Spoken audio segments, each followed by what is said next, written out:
विद्वान् प्रशस्यते लोके विद्वान् सर्वत्र गौरवम्। विद्यया लभते सर्वं विद्या सर्वत्र पूज्यते। अयि विद्याप्रेमिणः संस्कृत समीक्षकाः वार्तावली वीक्षकाः विद्यात्वं विद्वत्वं च अन्तरा अयि समानरूपेण प्रियता प्रतिपादकाः प्रियाः दर्शकाः। अद्य वार्तावल्याः विशिष्टे सार्धचतुश्शततमे अंके पुनरपि वार्तावली वैविध्यं भवत्पुरस्सरं प्रस्तोतुम् एषः पुनरागतः प्रणिपातपुरस्सरम् अहं गवीषद् द्विवेदी। अहमपि एष नारायणदत्तः सविनयं प्रणतिततिं समर्पयामि सर्वेभ्यः। दर्शकाः, अद्य विद्यायाः माहात्म्य प्रतिपादकः श्लोकः अस्माभिः सर्वादौ प्रयुक्तः। सत्यं, यतः विद्या तु सर्वतः आसादनीया एव अस्माभिः उक्तमपि। एकविद्या प्रधानोऽपि बहुज्ञानी भवेन्नरः सुभाषितानि शिक्षेत यानि शास्त्रोद्धृतानि वै इति। तर्हि विद्या माहात्म्य प्रतिपादकात् सुभाषितात् एव आरभामहे वयम् अद्यतनीं वार्तावलीम्। विद्या नाम नरस्य कीर्तिरतुला भाग्यक्षये चाश्रयो धेनुः कामदुघा रतिश्च विरहे नेत्रं तृतीयं च सा सत्कारायतनं कुलस्य महिमा रत्नैर्विना भूषणम् तस्मादन्यमुपेक्ष्य सर्वविषयं विद्याधिकारं कुरु।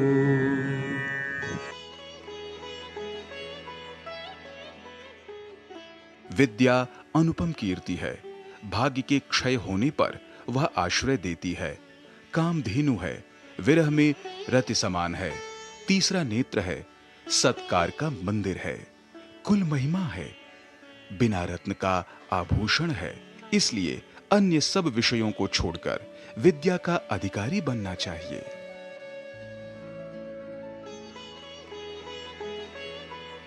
Knowledge is an unmatched glory. It provides shelter when one's fortune is failing. It is Kamadhenu. It is like love in separation. It is the third eye. It is the temple of respect. It is the glory of the family. It is an ornament without any gem. Therefore, leaving aside all other subjects, one should become a master of knowledge. सम्यक्।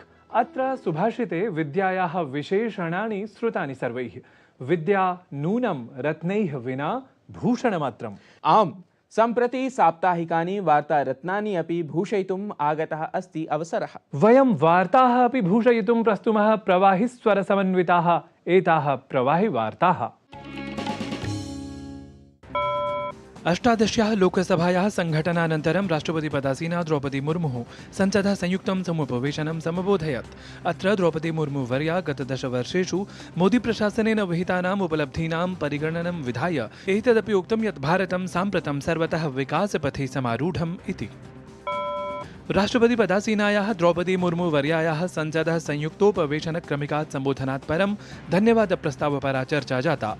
राज्यसभायां तावत् धन्यवादप्रस्तावपरायाः चर्चायाः आरम्भः भाजपादलीयेन सांसदेन सुधांशुत्रिवेदिना कृतः।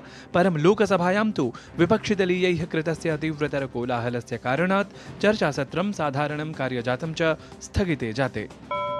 प्रायः 50 वर्षेभ्यः परं लोकसभायाः अध्यक्षपदाय निर्वाचनं जातं, यत्र निर्वाचितः जातः ओम बिर्ला इत्यसौ सदनं प्रति स्वपक्षतः धन्यवचांसि समर्प्य अवदत् यत् सर्वेषां सहमतिपुरस्सरमेव सदनसञ्चालनं तदीया स्यात् कार्यप्राथमिकता।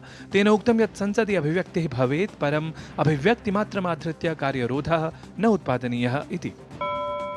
लोकसभा सदस्यत्वेन शपथग्रहणस्य प्रक्रिया पूर्णतां गता। बहुभिः नेतृभिः अनेकभाषासु पदस्य गोपनीयतायाः च शपथवचनानि स्वीकृतानि। एतदर्थं संस्कृतभाषया अपि बहवः नेतारः शपथं गृहीतवन्तः, यत्र केन्द्रीयराज्यमन्त्रिद्वयमपि अन्तर्भूतम्। प्रायः मासद्वयं यावत् आयोज्यमाना अमरनाथ यात्रा समारब्धा। जम्मूकश्मीरोपराज्यपालः मनोज सिन्हा शिवभक्तानां प्रथमं समूहं ध्वजप्रदर्शनपुरस्सरं प्रेषितवान्।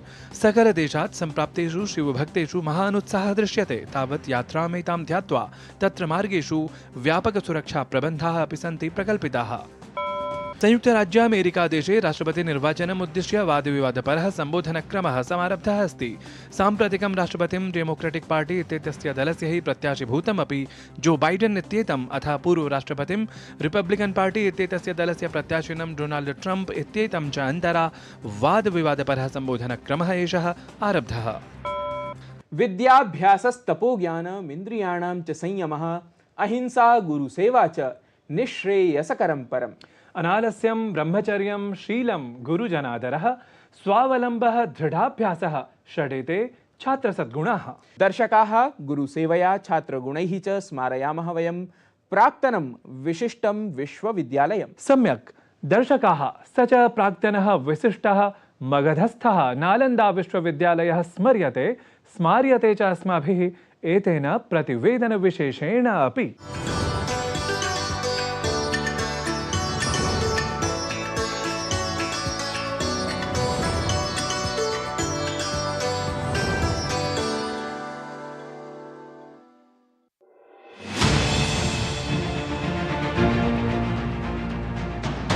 नालंदा ये केवल नाम नहीं, नालंदा एक पहचान, एक सम्मान है। नालंदा एक मूल्य है, नालंदा एक मंत्र, गौरव है, गाथा है। नालंदा है घोष ये सत्य का कि आग की लपटों में पुस्तकें भले जल जाएं, लेकिन आग की लपटें ज्ञान को नहीं मिटा सकती।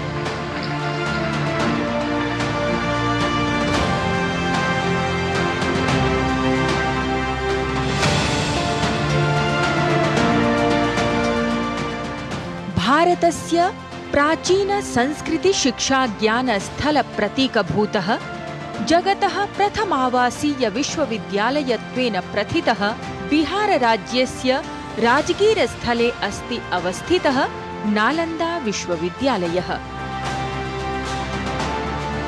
पञ्चशताब्द्याम् अवस्थापिते जगतः सर्वोच्च ज्ञानकेन्द्रे एतस्मिन् नालन्दा विश्वविद्यालये चीन, जापान, तिब्बत, श्रीलङ्कादिभ्यः देशेभ्यः समागत्य ज्ञानेच्छुकाः विद्वांसः विद्यार्थिनः च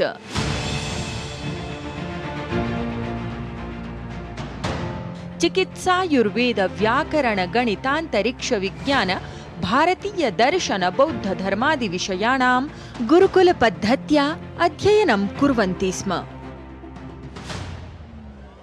भारतीय इतिहासेन समं समग्रतया सम्बद्धः प्रायः 1600 वर्ष पुरातनः समृद्ध सांस्कृतिक रिक्त संग्राहकः नालन्दा विश्वविद्यालयः कालक्रमेण बख्तियार खिल्जी इत्यनेन आततायिद्वारा विनष्टः आसीत्, येन अग्निसात्कृतः बृहत्तमः समृद्ध पुस्तकालयः प्रायः 3 मासं यावत् ज्वलितः इति निश्चयेन देशाय भारतीय संस्कृत्यै विदुषाञ्च कृते आसीत् महान् कष्टकरः। विद्यार्थिनां कृते आकर्षणभूतस्य प्राचीन शिक्षा ज्ञानकेन्द्रस्य एतस्यैव नालन्दा विश्वविद्यालयस्य पुनरुद्धारं पुनरपि नवजागरणं देशवासिनः सगौरवं नयनगोचरीकृतवन्तः। यदा सद्यः पूर्वमेव प्रधानमन्त्री नरेन्द्र मोदी अनेकदेशानां सहयोगेन निर्मितस्य देशस्य पुनर्जागरण प्रतीकभूतस्य नालन्दा विश्वविद्यालयस्य नवं परिसरं समुद्घाटितवान्, अथ विश्वविद्यालयम् इमं पुनरेकदा अन्ताराष्ट्रियस्तरे प्रसिद्धं कृतवान्।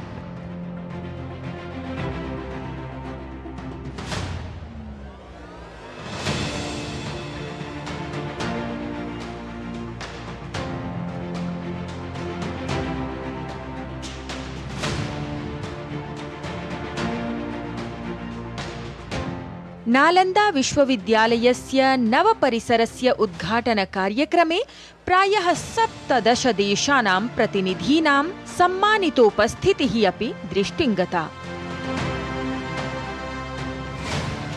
अत्रान्तरे प्रधानमन्त्री वैदेशिकैः प्रतिनिधिभिः समं प्राचीनं नालन्दा विश्वविद्यालयस्थलं तदीयं भग्नावशेषम् अवलोकितवान्।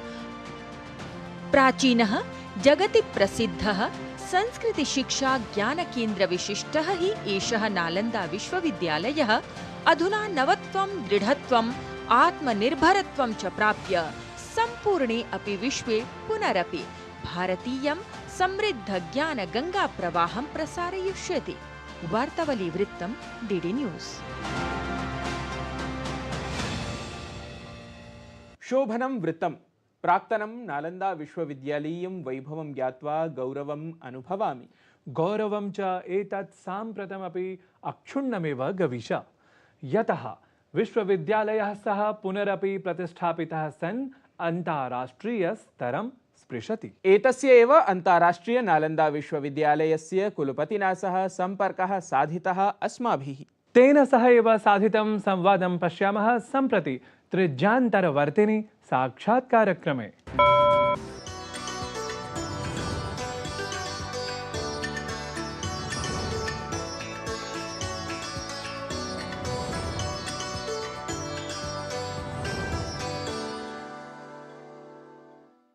प्रिय वीक्षकाः, अद्य अस्माभिः साकं साक्षात्काराय उपस्थितः अस्ति प्राचीन भारतीयेतिहासविद् नालन्दा विश्वविद्यालयस्य कुलपतिः प्रोफेसर अभय कुमार सिंहः। आचार्यवर्य, वार्तावली पक्षतः दूरदर्शन परिवार पक्षतः अहं भवतां हार्दं स्वागतं करोमि। नमो नमः।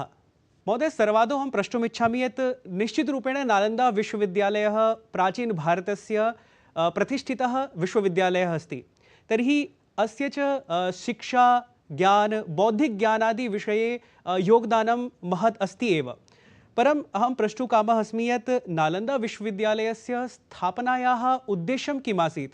अस्य च प्रारम्भिकवर्षेषु कथम् एषः विश्वविद्यालयः विकसितः अभवत्? नालंदा विश्वविद्यालय की स्थापना को प्रेरणा देने वाले लोगों में अनेक इस भूमि के वो विद्वान महापुरुष थे जिन्होंने इस से अनेक वर्षों पूर्व तक्षशिला से लेकर नालंदा तक के पूरे क्षेत्र में ज्ञान की ज्योति जगाई हुई थी।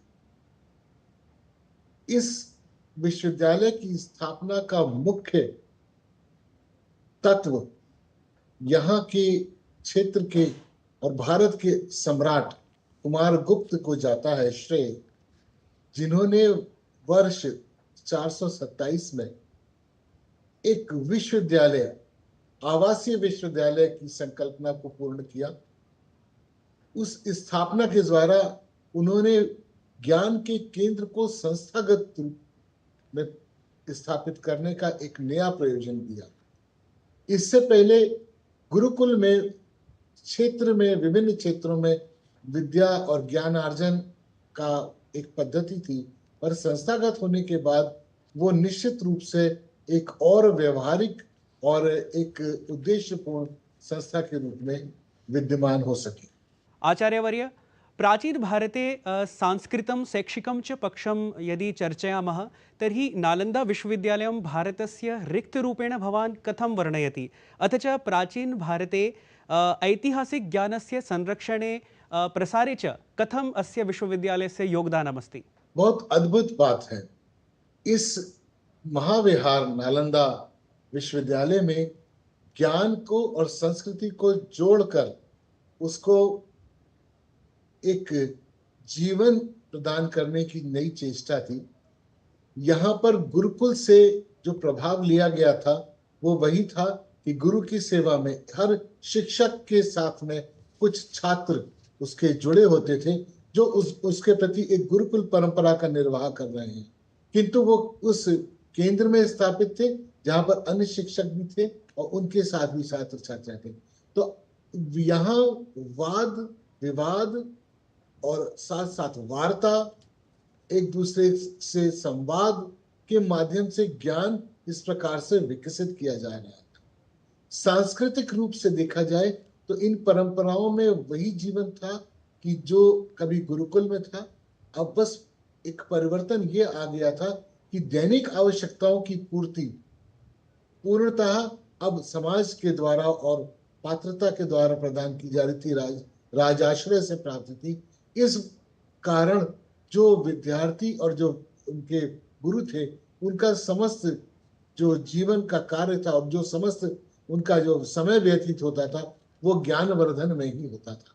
यहाँ दूसरा बहुत महत्वपूर्ण कार्य जो था वो था इस ज्ञान के संवर्धन के साथ उसको प्रकाशित करने का कार्य। और प्रकाशित करने में पांडुलिपियां लिखी जाती थी और इस प्रकार की ग्रंथों की टिप्पणी उन पर लिखी जाती थी, टीकाएं लिखी जाती थी, उनकी विवेचना करके उनके ऊपर जो एक व्याख्या प्रस्तुत की जाती थी। उस कार्य में भी बहुत लोग लिप्त थे और उस कार्य के द्वारा ही इसको एक प्रामाणिक जो ज्ञान था उसका विस्तार करने की एक सामग्री प्राप्त हुई थी।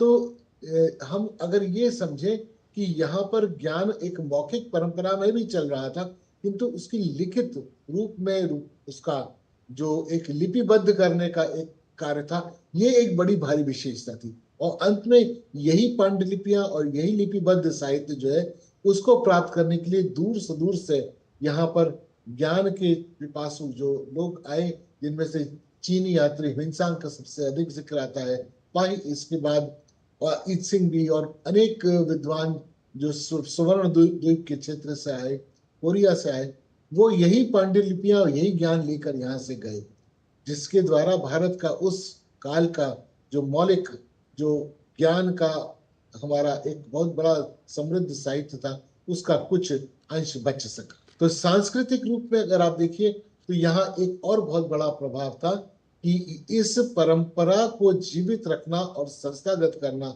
ये एक अलग ही संयोग यहाँ प्रकट होता है। यदि इसमें अगर आप और कुछ जोड़ना चाहते हैं तो मैं आपको ये यहाँ अवश्य संकेत दूंगा कि ये केवल बौद्ध विषय से सीमित नहीं था, ये अन्य विषयों में भी असीमित ज्ञान था। यथा भवान् पाण्डुलिपि विषये चर्चां कृतवान्, किम् एषः विश्वविद्यालयः बौद्धधर्मशिक्षणसंस्थानरूपेण प्रसिद्धः आसीत्, किमत्र संस्कृतसाहित्याध्ययनपरम्परा अपि आसीत् वा? ये भी एक बहुत उल्लेखनीय तथ्य है कि जिस ज्ञान के केंद्र में बौद्ध धर्म का बहुत बड़ा साहित्य लिखा गया, और ये इसको अभी मैं आज के विषय में आपको और थोड़ा सा बताना चाहूंगा कि बौद्ध धर्म में जो योगाचार्य जो है, इसके दो विद्वान वसुबंधु और असंग, और जो यहाँ पर माध्यमिक का जो विशेष इनका बौद्ध दर्शन का है, इसके नागार्जुन और आर्यदेव, और बौद्ध जो विशेष रूप से जो बौद्ध धर्म का एक दिग्नाग और धर्म कीर्ति द्वारा जो उसका लॉजिक प्रदान किया गया, ये सब विशेषताएं यहाँ पर जो कि ज्ञात हैं। और विशेषकर बौद्ध साहित्य में जो और बौद्ध धर्म में रुचि रखने वाले जो यहाँ पर यात्री आए थे उसको लेकर यहाँ से गए थे, इसलिए हमें मालूम है। किंतु बौद्ध जो अन्य सनातन धर्म से जुड़ा हुआ जो ब्राह्मण जिसको हम कहते हैं साहित्य था, उस सब का वो विलुप्त हो गया, क्योंकि ये एक दुर्भाग्य है। किंतु इस केंद्र में उसका भी अध्ययन किया जाता था, क्योंकि ऐसा कहा गया है कि जब इसमें कोई प्रवेश लेने आता था विद्यार्थी, तो उसका द्वार पंडित उससे जो वार्ता करते थे, उसका साक्षात्कार की तरह एक वार्ता होती थी। तो उन्हें ये जो भी इसमें प्रवेश पाना चाहते थे, उनको अन्य दर्शनों के बारे में, विशेषकर अन्य धर्मों के बारे में भी ज्ञान होना जरूरी था। महोदय, मम अग्रिमः प्रश्नः अस्ति यत् नालन्दा विश्वविद्यालये अचिरमेव प्रधानमन्त्रिणा मोदिना नूतनपरिसरस्य उद्घाटनं कृतमस्ति। तर्हि इदानीं वक्तुं शक्यते यत् नालन्दा विश्वविद्यालयः स्वीय नवस्वरूपे इदानीम् अवतरितः अस्ति। कानि उद्देश्यानि स्वीकृत्य इदानीं केषु च शैक्षणिक उद्देश्येषु इदानीं विश्वविद्यालयः कार्यं करिष्यति? ये हमारा अहोभाग्य, हमारे माननीय प्रधानमंत्री महोदय एवं उनके साथ अनेक हमारे नेतृत्व के लोग, जो हमारे प्रतिष्ठित और हमारे दिग्दर्शक, हमारे जो मंत्री गण हैं बिहार सरकार से और केंद्र सरकार से, उन्होंने इस समारोह में भाग लिया। माननीय प्रधानमंत्री जी ने इस परिसर, नवीन परिसर का उद्घाटन किया और हमको यही मार्ग दिखाया कि प्राचीन नालंदा दो चीजों के लिए बहुत महत्वपूर्ण रहा है। पहला कि प्राचीन नालंदा ज्ञान का केंद्र था, उत्कृष्ट ज्ञान का केंद्र था, जिसके माध्यम से भारत को विश्व गुरु के रूप में हमेशा सम्मान प्राप्त हुआ। दूसरा, उस ज्ञान के साथ भारत की संस्कृति और भारत का जो एक हमारा एक नैतिकता का पक्ष है, उस उद्देश्यपूर्ण शिक्षा का जो पक्ष है, उसको हमेशा नालंदा ने प्राथमिकता दी। ये ज्ञान वो देश विदेश तक पहुंचा और उसने वहां पर लोगों को मानवता का पाठ पढ़ाया। उस ज्ञान ने लोगों को शांति का पाठ पढ़ाया, परस्पर संबंधों में एक हमेशा संवेदना और सम्मान रखने का पाठ पढ़ाया। तो इस नालंदा केंद्र जो आज पुनर्अवतरित नालंदा है, इसके ज्ञान में भी इसी का बहुत बड़ा अंश और प्रभावी अंश है। जिस प्रकार से आप कहते हैं कि कोई तीर का अग्रभाग होता है, तो वो अग्रभाग यही है कि इसका ज्ञान हमेशा अपने आगे उस मंतव्य उस धारणा को रखे कि ये ज्ञान हमेशा शुभ लक्षण का ज्ञान हो, ये ज्ञान हमेशा मानवता का पाठ पढ़ाए, ये ज्ञान हमेशा लोगों को शांति और सहयोग की बात सिखाए। यहाँ नालंदा प्राचीन काल में पढ़ने वाले लोग अनेक केंद्रों से संस्कृत पढ़कर यहाँ आते थे, क्योंकि यहाँ अध्ययन विद्यापन संस्कृत भाषा में होता था। और यह है कि स्वर्णद्वीप में कई केंद्र थे, इंडोनेशिया में कई केंद्र थे, जहाँ पर लोग संस्कृत पढ़कर फिर यहाँ तक पहुँचते थे। आचार्यवर्य, भवता अस्माकं कार्यक्रमाय अस्मत् कार्यक्रमाय समयः कल्पितः, तदर्थं दूरदर्शन परिवार पक्षतः अहं भूरिशः धन्यवादान् ज्ञापयामि। नमो नमः। शोभनः साक्षात्कारः। अस्तु, अधुना कार्यक्रमस्य आगता अस्ति विरामवेला। तावत् क्वचित् आतपमये क्वचित् च अतिवृष्टिमये काले सत्यपि संतिष्ठन्तां कुशलिनः विद्यानुरागिणः सर्वे इति विद्याविद्योदितमानसाः वयं पुनः समेषां शुभम् अभिलक्ष्य पुनर्मेलितुम् आयास्यामः। अधुना च नमस्यामः। या कुन्देन्दु तुषारहार धवला, या शुभ्रवस्त्रावृता, या वीणावरदण्डमण्डितकरा, या श्वेतपद्मासना, या ब्रह्माच्युत शङ्कर प्रभृतिभिर्देवैः सदा वन्दिता, सा मां पातु सरस्वती भगवती निःशेषजा।